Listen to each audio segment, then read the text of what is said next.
Okay, so when you first hear the name Club Princeton, maybe you picture, I don't know, rowing crews or something, Ivy League. Right. Like libraries and old brick buildings. Exactly. But the Club Princeton we're diving into today, it's, let's just say, operating in a slightly different sphere, based entirely on their own website and, related materials. Yeah, forget the tweed jackets. Think more.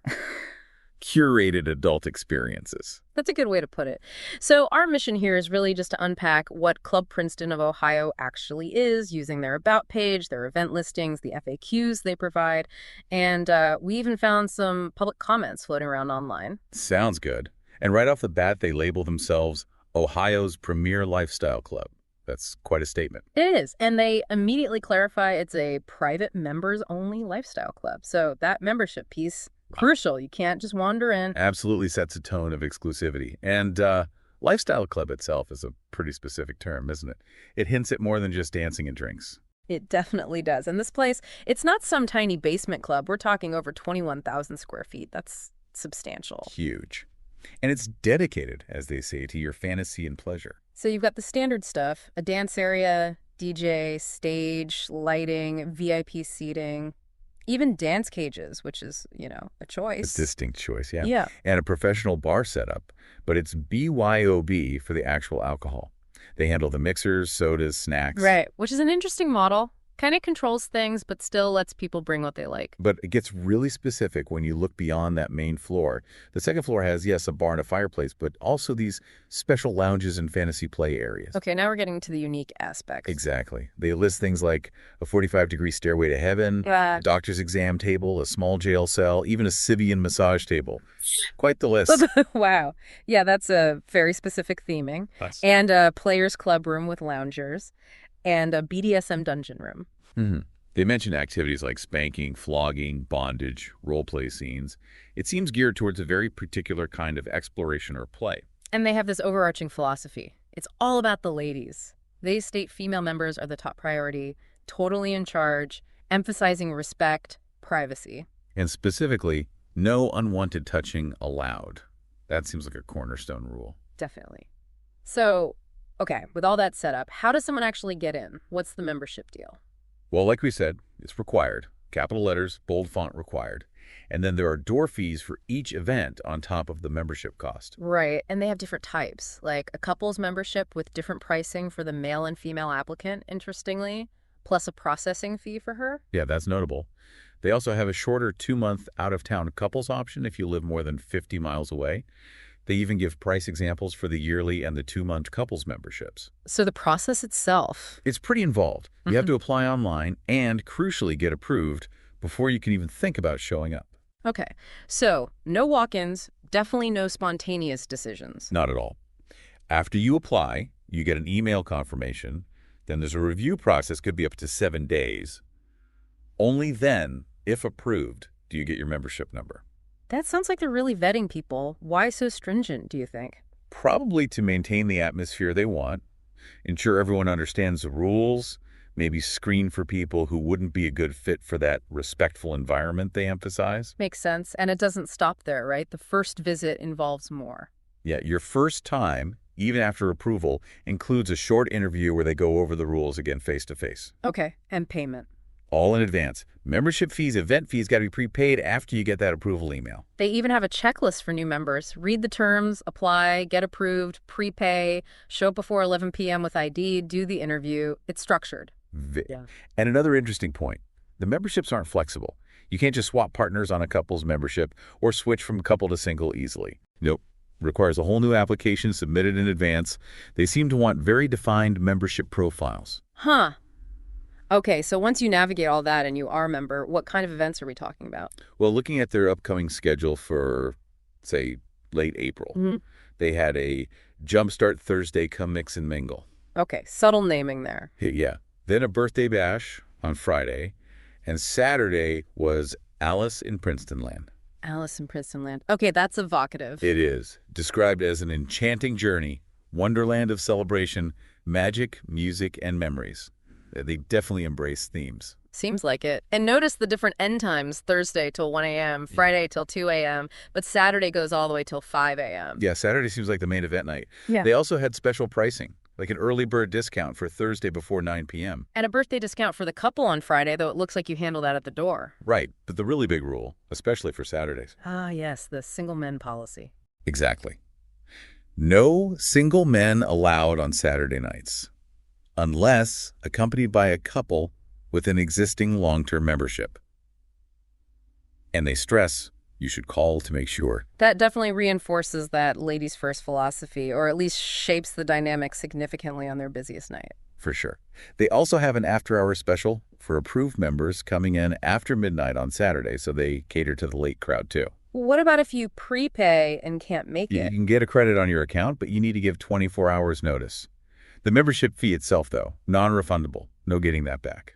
Good to know. And they list future themes too, right? Just to give a sense of variety. Yeah, things like Hot Wives, Nympho de Mayo, $40 Friday, which is prepay only, Hot Ass MILF, Behaven. Behaven? Yeah, explicitly welcoming bisexual players and couples. So it shows they're catering to different facets within what they call the lifestyle. Okay, so let's say you're a member, you've paid, you show up. What's the vibe like? What should someone expect? They push the unique and upscale angle hard. They boast over 300,000 visitors in the 19 years since they opened, back in October 2004. Wow, that's a long run. It is. And they say cleanliness is something people comment on a lot. Okay, so the arrival process. Sounds pretty smooth. Friendly staff greet you, check your reservation number, give you a tour. If you brought drinks, you check them at the bar. Seems organized. And the atmosphere they're aiming for. Respectful and private. That comes up again and again. They describe members as very respectful, nice, well-dressed, successful. And that key rule? No one is allowed to touch you without your permission. Especially emphasized for women. They seem very focused on creating a space that feels safer than, say, a typical nightclub. Right. And the BYOB policy contributes to that atmosphere too, probably. I think so. No liquor sales. You bring your own, check it in. They provide mixers like sodas, juices, cranberry, pineapple, tonic water, club soda. Usual suspects. Pretty much. And you can only drink inside or on the patio. No taking open containers out when you leave. Standard bar rules, basically, applied to BYOB. Okay, makes sense. Now, the dress code. This seems important to them. Oh, yeah. The guideline is dress to impress with sexy clubwear. That's the baseline. But they get specific, especially for men. They do, men. Ideally, pants, collared shirt, dress shoes. A polo's okay if you wear a jacket or vest with it. Jeans are allowed if they fit well and aren't like ripped up or super worn. Dress hats like fedoras are okay, but no baseball caps or anything like that. Right. For women, it's a bit broader.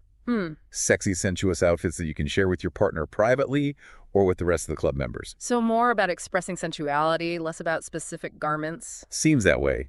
But there is a list of definite don'ts for everyone. Let's hear it. No athletic hats, no logo t-shirts, no athletic shoes, no flip-flops or sandals, no work boots, no distressed jeans. Okay, so definitely aiming for a certain look. And for men specifically, also no shorts, no sleeveless shirts, no tank tops. And they explicitly say no wife beaters. Got it. They really hammer home. Private club, not just any club, an upscale lifestyle club. Dress accordingly. Exactly. The detail there suggests they really care about that specific aesthetic and vibe. All right, let's shift to their FAQ section. What other key details pop out there? Well, it reiterates the basics. Membership needed for everyone over 21. Got to do the online application, get approved. Need your membership number and photo ID at the door. And confirms memberships aren't interchangeable, right? Correct. Can't swap people or types. For newcomers, they describe the experience as getting that tour, the rules explanation. And then it's sort of like a nightclub atmosphere, but with these extra layers. The themed rooms, play areas, jacuzzis, spas, stuff like that. Right. And they describe the people again. Upscale, mature, fun-loving, open-minded and curious, and importantly, respectful of others, plus non-discrimination in membership. What about single people? The FAQ touches on that. It does. For single women, they suggest ample opportunities. For single men, it's more cautionary. Patience and good social skills are key. Focus on being social and respectful, not pushy. Okay. And what if you're not sure you want to participate in the lifestyle aspects? They stress it's a no-pressure environment. They say lots of members just come to hang out, socialize, maybe watch. You use the amenities or engage only as much as you're comfortable with. Good to clarify. And definitely no sleeping over. Nope, no overnight lodging. Yeah. They also mention their policy on drinking too much. They'll help get you a cab or limo, hold your car till the next day. Bartenders can cut people off. They push for designated drivers. Smart. And they actually define the lifestyle, don't they? Yeah, they quote an author, Patty Thomas, defining it basically as consensual non-monogamy between committed partners, often couple-to-couple social recreational sex, meant to enhance the primary relationship. And they mention different types like open relationships, swinging. Right. And position Club Princeton as a safe, secure, clean place for on-premise parties related to that. They tie the ID check, for age and identity, and the personal interview into ensuring everyone gets the rules and expectations for a safe and fun time. Okay, that covers their official materials pretty well. But we also looked at some public comments, mainly from Reddit. What did people say there? Well, one user, Cbus Roger, gave a description that lined up really well with the club site. Mentioned the mandatory tour, the two sides bar lounge versus the action side with rooms and hot tubs. Echoed the dress code and respect points, too. Yep. Dress to impress, no means no, importance of politeness. They recommended reading the FAQs, using Uber. Pretty practical advice. Did they give an overall impression? Yeah.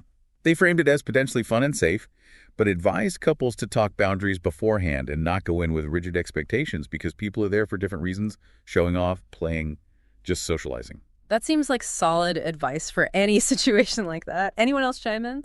Another user, Bearwork, agreed with that description. But they added that Friday nights sometimes felt a bit creepy with more single guys around, while Friday and Saturday were generally the best nights for crowds, mostly folks in their 30s and up. Interesting nuance there about Friday nights. We also saw a quick tip from Diamond Celted, tip the bartenders. Always good advice. Indeed. And others confirm the general accuracy. Yeah, Columbus Cook 1 agreed. And one single female user mentioned being on a wait list, which might suggest it's pretty popular. Demand exceeding supply, maybe. Could be. Another user noted the Halloween parties sell out fast, so some events are definitely big draws. Any other notable comments? There was some lighthearted stuff, like Bus Roger joking about pics or it didn't happen. And Bearwork made an initial sarcastic, eyes wide shut crack. The classic comparison. Right. But then they clarified, say, no, it's actually fun, safe, don't be nervous, just try it. And if you don't like it, don't go back. Pretty straightforward. Any dissenting views? There was one user, Cyber Jerry Jurgensen, who offered a much less grand comparison, likening it more to your buddy's condo than eyes wide shut. So maybe managing expectations is key. There were also a couple of deleted comments, one hinting that jealousy or bad communication might fuel negative views, but the comments themselves were gone. Okay, so overall, the public comments seem to largely back up the club's self-description as a structured, respectful place for people interested in this specific scene, though experiences on different nights might vary slightly. Seems that way. The core message of membership, rules, respect, and themed play comes through from both sides. All right, so wrapping up our deep dive into Club Princeton, based purely on their materials and these snippets of commentary. It's definitely a unique entity, the members-only club in Ohio, very focused on a specific lifestyle. Yeah, the emphasis on creating a sensual but also controlled and respectful space, especially prioritizing female members' comfort and agency, really stands out. We've seen the detailed membership hoops, the variety of themes, and those very specific play areas, the BYOB system, the strict dress code. It's a curated experience, for sure. Highly curated. Designed for a niche community, clearly. So for everyone listening, hopefully this look inside Club Princeton, again, just based on their own words and some public chatter, has maybe illuminated a corner of the social world you weren't familiar with, or maybe corrected some assumptions. Yeah, perhaps you had some aha moments, seeing the actual rules, the structure, the vibe they're going for. Yeah. Compared to maybe just hearing the name or the term lifestyle club. It definitely leads to a broader thought, doesn't it? Something to mull over. Which is? Well, how do spaces like this, these private clubs with really defined rules and focuses, fit into bigger conversations we have about intimacy, about consent, about personal freedom? That's a great question. Yeah. What does the existence and apparent popularity of a place like Club Princeton tell us about the different ways people are looking for connection or exploring their own desires today? Exactly. Something to think about. What does it reflect about society, or maybe just certain segments of it? We encourage you to keep thinking about it, explore your own perspective on these kinds of topics.